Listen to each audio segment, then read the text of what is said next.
Welcome, everyone, to the Happiness Journey with Dr. Dan podcast, where every journey is worth living. My name is Dr. Dan, and I'm your host for today's episode. I'm a bilingual cognitive behavior and neurolinguistic practitioner specializing in anger management issues, both courted and private, marriage and relationship coaching, dissociative disorders, narcissistic personality disorders, depression, anxiety, dream analysis, and also provide life, business, and retirement coaching support. I provide individual one-on-one session in both French or English, and also do group settings. If you need any assistance, reach out to DMV therapy and coaching services at 301-325-1550. And our website can be found on lifecoachddanamzallag.com. In today's fourth episode of season 37, I'm honored to welcome Ronald Roseboro, a prolific author, certified trauma-informed coach, professional life coach, workshop facilitator, empowerment specialist, and spoken word poet. So with more than a decade of experience working in the field of trauma, Ronald will share valuable insight and practical strategies for navigating the complexities of trauma, overcoming life's most difficult challenges, and rebuilding your life after loss, adversity, and setbacks. Together, we'll explore how resilience, self-awareness, burnout after trauma, and purposeful action can help transform painful experiences into opportunities for healing, growth, and empowerment. So without further ado, and as with all of our previous episodes, I'll leave it to the guest to properly introduce himself, as no one else can do a better job. Ronald, the floor is yours. Thank you so much. It's a pleasure to be with you, Dr. Dan. Yes, and you did a great job, by the way. I am a trauma-informed coach, and I what really piqued my interest. I always tell people that I actually became my first client because of so much acute trauma in my life, which is basically a single event. But I also had complex trauma, which is an exposure of multiple and ongoing events, oftentimes either back to back or simultaneously. And I'm sure that all of the listeners have experienced trauma to one degree or another in their lives.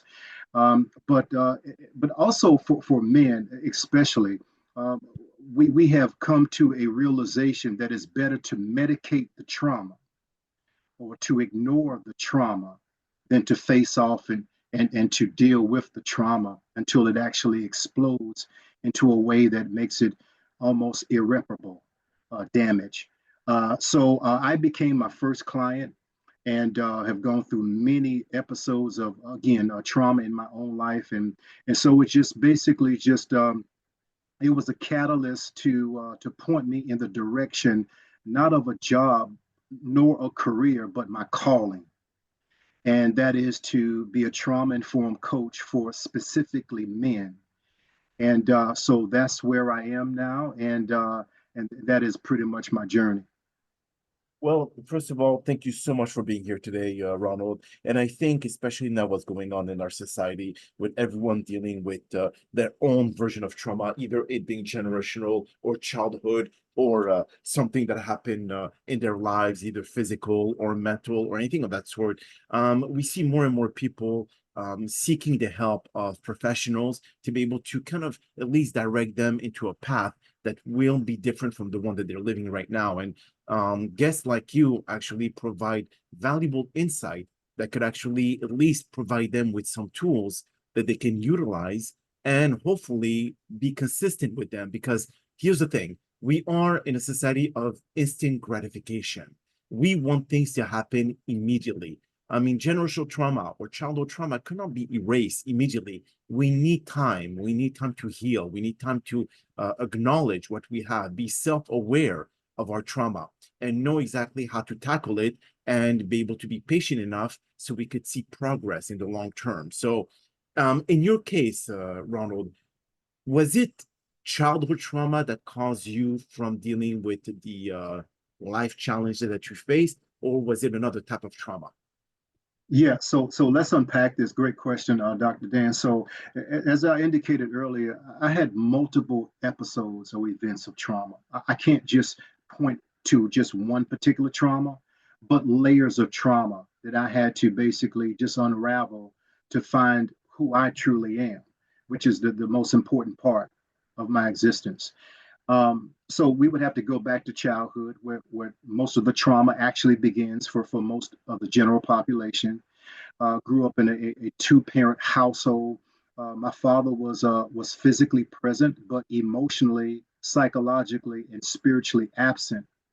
So I was forced to find manhood outside of the home since I didn't have a blueprint inside of the home. And I think that it's worse to have a father, and it's um, no blight upon him and whatsoever, because he only learned from his father how to communicate or lack thereof. So you can only build a house according to the tools that you have in your toolbox. Hmm. So he did the best that he could as far as trying to show me how to be a good steward of the home financially, but unfortunately, a very poor job in how to become a man. So I look for that outside of the home, and unfortunately, amongst my peers who were in the same situation as I, sports jocks, very famous in middle school, elementary, and also high school, but were very poor stewards of manhood themselves. So it's almost like the blind leading the blind. And so that was my first introduction to a pattern of having an inability to be comfortable in myself, to have the autonomy to be myself, to understand what manhood is, having to go through episodes of bullying as a youth, being ostracized and rejected as a youth. And ultimately, because of not having a firm foundation concerning what manhood truly is and what it is not. Unfortunately, I discovered a whole nother realm of trauma, which is post incarceration syndrome. So, in trying to prove my innocence in the court of law, unfortunately, I did time in the state prison. Hmm. And so now I had pre incarceration trauma, as I indicated earlier. Now I have trauma enduring the time that I actually served in the sights and the sounds of an unnatural environment, Hmm. as opposed to what I have been used to as a youth. And so now I have post incarceration syndrome, which is a culmination of all of the traumas, and also the introduction of traumas in a different form as it relates to living a life as an apartheid type of citizen, a second class citizen, a person who was constantly rejected, regardless of your accomplishments in life. So now I'm having to prove myself over and over again, which is traumatic in and of itself, to constantly be rejected. And so there were a lot of telltale signs of post-traumatic stress disorder there, as it relates to the hypervigilance, the flashbacks, the cognitive dissonance from people, because I have learned in an unnatural environment not to trust. And oftentimes our trauma, and you don't have to be in a literal prison, but you can be in an emotional prison, a psychological prison, a social or financial prison. But oftentimes we will learn various nuances in those unnatural environments on how to conduct ourselves and to never trust again. So those were some of the events that were very traumatic that I was introduced to. So let me ask you, Ronald, how long were you incarcerated? I mean, it's because the reason why I'm asking this question is I'm not sure if you watched the movie Shawshank Redemption, where Mm-hmm. Mm-hmm. the librarian, when he was released from jail, I think they were talking about being institutionalized, which means that after a while, where the guards tell you when to breathe, when to go to the bathroom, when to eat, when to do all that, you get to a point where when you go back to society, it's hard to adapt. But it depends again on how long you were incarcerated. So, did that have an impact that when you mentioned about the post incarceration, that caused you to be able to say, well, what do I do now? Yes, absolutely. So, and you're absolutely correct. The longer that you are in a place of incarceration, the greater the trauma. But however, I would also submit to you, if it's one day, if it's 1 week, if it's 1 year of being incarcerated, you are actually inducted into a code of ethics that's really unethical to reprogram the wiring of your neurological thinking. And so there are 5 components to post-incarceration syndrome, which is post-traumatic stress disorder, institutionalized personality traits, antisocial personality traits, social sensory deprivation, and also substance abuse and or addictive behaviors. So when I saw many of these telltale symptoms in my life, and it was basically destroying me from the inside out, Correct. then I had to seek counsel. So I sought a therapist who specialized in trauma, and and from the healing process, it basically pointed me to my graduate and undergrad work to become the best version of myself. So I had all of those core components active in my life, and I just want to say this, that oftentimes it doesn't have to be a a a drug as it relates to marijuana or cocaine or heroin or meth. It could be alcohol. And in my case, I was a weekend alcoholic. Mhm. I was medicating the pain, the rejection, the dejection, being ostracized, being criticized, feeling worthless.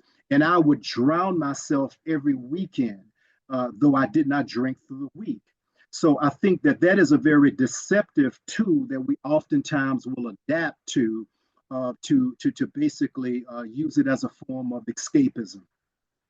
Interesting. So, is it, I mean, people, do they rehabilitate quickly enough? I mean, especially depend on, of course, as you mentioned, depend on the length of time that the person was incarcerated. But people, do they, after incarceration, do they kind of like are more prone to fall back to their old habits because of the amount of time that they were in jail or in prison? Or can someone, because I know some people who have left prison and who have succeeded incredibly after that because they've learned their lesson, so they were able to readjust, they were able to kind of let go of this post-incarceration stress disorder and allow themselves to be able to look at life with a different perspective. Yeah, outstanding question. I know that it varies from person to person because it's very subjective, the question that you're asking, but I can just use myself as a case study.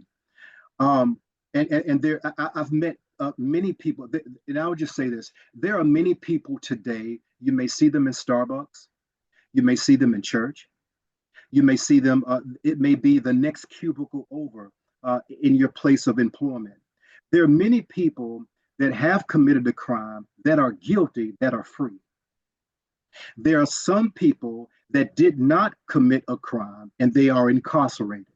So I'm going to let everyone meditate on that just for a half a second. Such was the case for me. Mhm. So I have a different type of trauma, or I had a different type of trauma, whereas it just wasn't the fact of being incarcerated, but being incarcerated unjustly.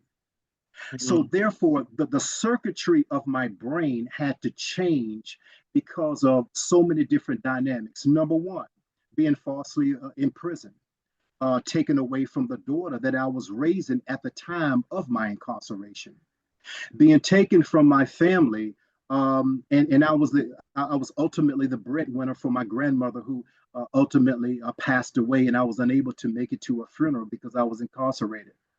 And so when we talk about the sights and the sounds, to your question, it really depends on the work that is taking place within the individual.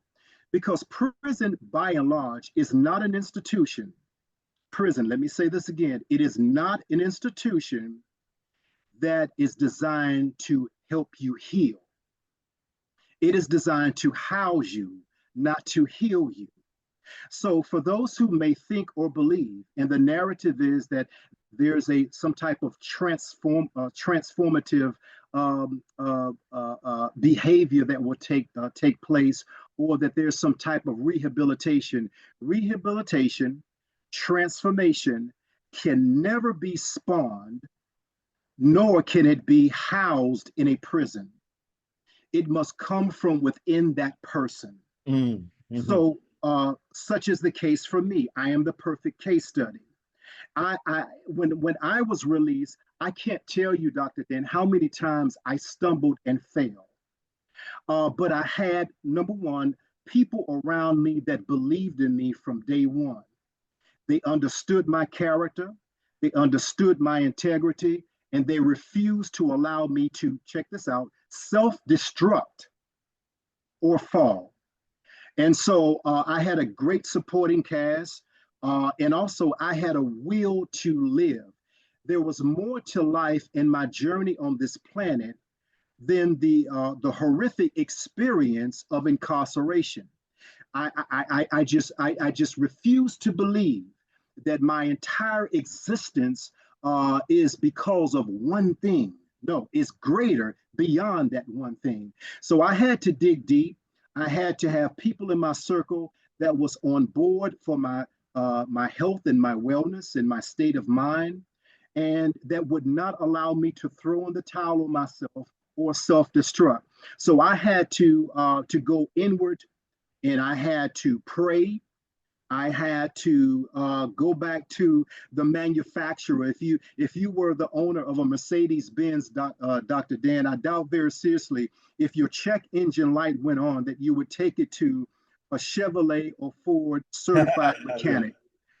Nothing is wrong with them, but they're certified to fix Fords and Chevrolets and not Mercedes or Right. Bentleys.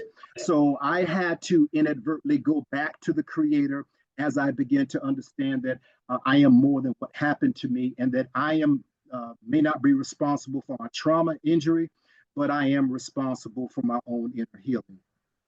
So let me ask you, Ronald, and that kind of like just triggered a question in my mind because let's say those who are guilty as charged and they are incarcerated and they know they've done wrong, and after a few years of being in prison or jail, whatever it is, they go on with their life and they're probably more prone to commit another crime versus someone like you who was wrongly accused of something.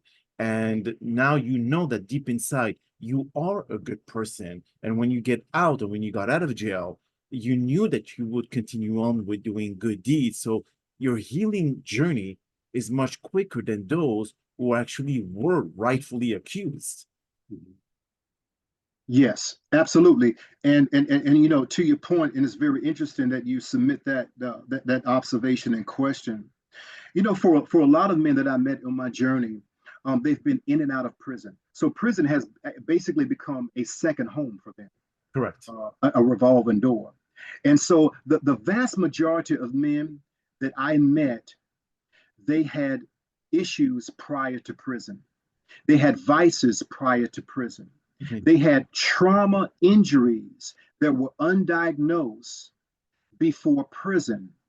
And so these trauma injuries can easily be traced all the way back to childhood and having to fend for yourself, seeing your mother abused in the home that you were raised in, and then the abuse was turned on to you and your siblings, and just horrific things that have happened that have placed that individual on a trajectory of self-destruction because they no longer believe in themselves.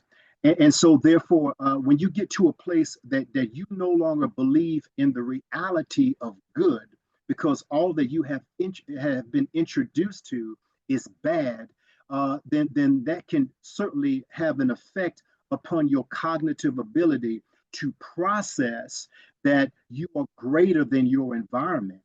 And so, I think for those individuals, unfortunately, they come out, they get a job. The first thing that we want to do, well, we want to get you a job or get you into a school to learn a trade. We want to improve your quality of life outwardly without understanding that the first thing that we need to focus on is improving your quality of life inwardly. Correct. That will have sustainability, and that is now reprogramming your mind. So unfortunately, they find themselves going right back for another sentence. But then again, Ronald, do you think that because the system is so rigged, and for the government, or for, I'm not going to get into that because obviously this is going to go into a different conversation, but they need people in jail because it's a money-making industry. And that Mhm. in itself, when they send someone outside after they finish their sentence, and those people who see how much they could make per hour, which is really pathetic, they say to themselves, I'm not going to survive with that. They're not really allowing me to survive on that wage. So they really end up having no other choice to commit another crime. Mhm. Absolutely. And I think that, yes, this is a perfect segue for a different conversation because I think that it fits in perfectly like a hand in glove. Mhm. So prison is a money-making business, a multi-billion-dollar business when you look at outsourcing of free labor. When you look at how much money is being made from loved ones that are calling their loved ones, or basically the prisoner is calling out through a third party a phone system that can be up to $15 a minute in speaking to your loved one. And there's so many other different money making ways. So when you do see that, it's sort of a double jeopardy, if you will. Mhm. That if you do your crime, then you do the time, or if you don't do the crime, you do the time, whichever you fit in that category.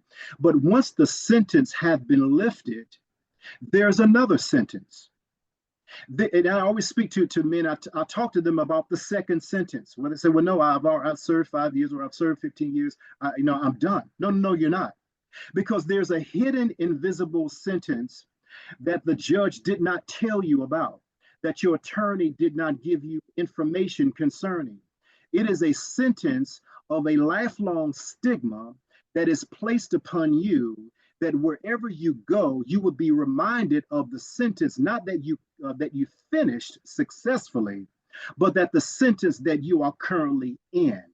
So now you can look forward to the discrimination as it relates to housing, discrimination as it relates to employment, discrimination as it relates to various social barriers that are placed in front of you to lead you from one prison into a maximum security prison that is in society.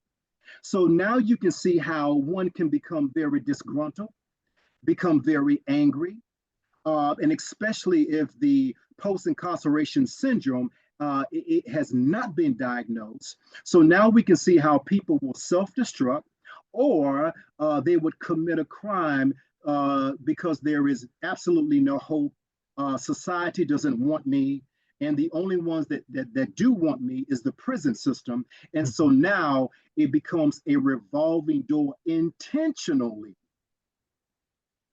Interesting. So, um, is there going to be any new, I mean, like not laws, because I know that when someone is wrongly incarcerated, the state is obligated to be able to pay them all the years that they've been in jail as a normal salary, because especially if they were able to admit of their wrongdoing. So, are they still applying the same theory, or they just say that they don't hold any accountability or responsibility for making the wrong judgment? Yeah, there is absolutely no accountability whatsoever. And so, they and it depends on which state that you reside in. There is a program called work release, where individuals who are incarcerated, who have had a good pattern of being a model citizen within the system of prison, that they're granted work release. That means that you go outside of the gates, outside of the wall, into society to now take part of the employment system through a 9 to 5 job or whatever the hours may be. Well, and that is a great way of becoming acclimated. However, if that job, and it really disturbs me to this day, uh, you may pick up the phone to call Avis Rent a Car, and you may be speaking to an inmate and not even realize it. You may go into an establishment, a restaurant, and the server may be an inmate. Now, that particular job, the salary or the payment per hour may be let's just say $20 an hour. Well, unfortunately, the resident of the prison will not receive $20 an hour. Yeah. They will receive a fraction of that. And but there are certain kickbacks that the state will receive that the inmate will not receive, but the inmate's money that he or she garners from their wages is stored in a bank that the prison can make money off of. So there's so many various mechanisms that take place that are very egregious, and there is nothing that is set in place to point one in a right direction and to make sure that they are taken care of Well, holistically. well, you know, the thing is, it's funny that you say that. Well, not funny, it's actually alarming, Ronald. When we look at how that exact same practice that you just mentioned, it was actually in the Shawshank Redemption when Mm. the what do you call that, the head of the prison, Shawshank, he was sending people to be able to do roads, and he was getting paid, you know, and then he was like money laundering inside, like I think the you know, the accountant was actually, I forgot his name on the movie, I'm sorry, it's kind of like slipped my mind, but anyway, he was like money laundering everything that was coming in, and he was making a fortune, but at the end he actually won the whole thing when he took all his money with the identity that he created. So but that's all, this is kind of like interesting that they still continue that same practice, and at the same time the movie itself tried to send a message to the world that this is what's going on behind closed doors. And a lot of people don't realize, Dr. Dan, I know I did not study this, and I am a history guru. I love history. That's always been my favorite subject. Though my mother, she taught chemistry for 20 years, but history was always my subject. I never learned this. That the prison industrial complex stems from convict leasing, which stems from the slave plantation in the South. Mm. So the dynamics, the foundation, the structure thereof comes from a place of imprisonment that is plantation oriented. So from the plantation of you being subcontracted out to the Johnson's plantation or the Daniels plantation, and you're coming right back to the McMamora plantation is still in effect. And a lot of people don't realize that even after slavery so-called ended, that we get into now convict leasing, where convicts were leased out to other plantations for sharecropping purposes, and they will just receive the crumbs from the table and also clothes to wear. Now, I would submit to you that that same protocol is still in effect in 2026. Oh, wow. That is definitely, I mean, so we're basically the whole concept of slavery, or you call it slaver, it's basically just a scam because it never really disappeared. It is basically channeled to different ways that we don't perceive it as slavery anymore. But it is. Absolutely.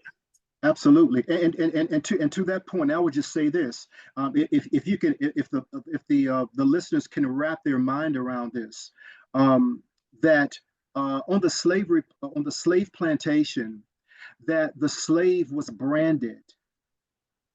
The slave was branded with a hot iron, the initials of the overseer of that plantation. And even though that the slave, if the slave made it to walk away as a free man or free woman, in other words, the sentence is over, that brand is still in that slave's skin that is visibly seen. And bring that to full circle, that the brand today is not a hot iron brand upon those who've been incarcerated. It is the brand upon their souls, the trauma. It is the brand upon their name and reputation, because we're still talking about apartheid, second-class citizen. We can't hire you because you've been convicted of a crime, even though that was 50 years ago. And so that is an example of the brand that is still present upon the lives of many. That is definitely, I mean, I can go on and ask you a series of other questions, but we are close to the end of this podcast. So if you could let people know, where can they find your book before we end this episode? Absolutely. I'm the author of 9 books, and the one that I have that is the most recent is entitled The Brick Method.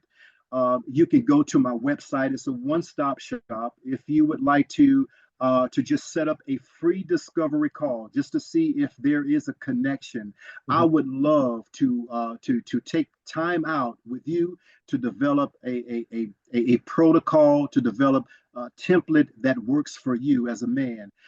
So you can go to theshamefreelife.com to schedule a free discovery call. I do one-on-one coaching as well as group coaching. You can also at theshamefreelife.com not only purchase the books, I also have an array of ebooks. But if you would like something free, I even have a free ebook that you can download. It's entitled The Lost Man. So just go to theshamefreelife.com. I also have Samson Restored. It's an online platform that is geared just for men, that we can come together. It is shameful, Dr. Dan, and I'll say this and digress, that the only time that men come together that I have seen, both Black, white, Latino, Asian, is in a prison. We must stop that. That's so true. So the Samson Restored is an online movement just for men to come together, to support one another, and to make it together, because we are our brother's keeper. That is just spectacular ending words. But Ronald, that is all the time that we have for today's podcast. And again, thank you sincerely for taking the time out of your busy schedule to join us. And we all truly appreciate your participation to this episode by sharing how adversity can shape people's stories, but shouldn't define anyone's future. And also, this message reminds us that healing, resilience, and empowerment are possible even after profound loss and difficult setbacks. So, to our millions of listeners out there, we hope that you've all enjoyed today's episode as much as we did. And also, we're very excited for what's ahead of season 37 of the Happiness Journey with Dr. Dan podcast, featuring a lineup of incredible guests with powerful stories that will continue to uplift and inspire all of you. So, here are some concluding words of wisdom. Dealing with any kind of trauma is not optional, it's essential for reclaiming your life. When trauma goes untreated, it can quietly turn your own mind into a place of limitation instead of freedom. Thought become heavier, reaction sharper, and progress harder than it needs to be. Left unaddressed, both physical and emotional trauma can keep you stuck in patterns that don't reflect your true potential. Also, possible burnout caused by trauma can add another layer, draining your energy, focus, and sense of purpose in the short term, while slowly reshaping your habits and outlook over time. It can make even simple tasks feel overwhelming and disconnected to you from what really once mattered. But healing changes everything. With the right support and intentional care, you can rebuild clarity, regain control, and restore balance. You're not meant to live as a prisoner of your own mind. You are meant to strengthen it, heal it, and move forward with power. My name is Dr. Dan, and you may all keep pursuing your amazing journey in life. Stay tuned for our next episode.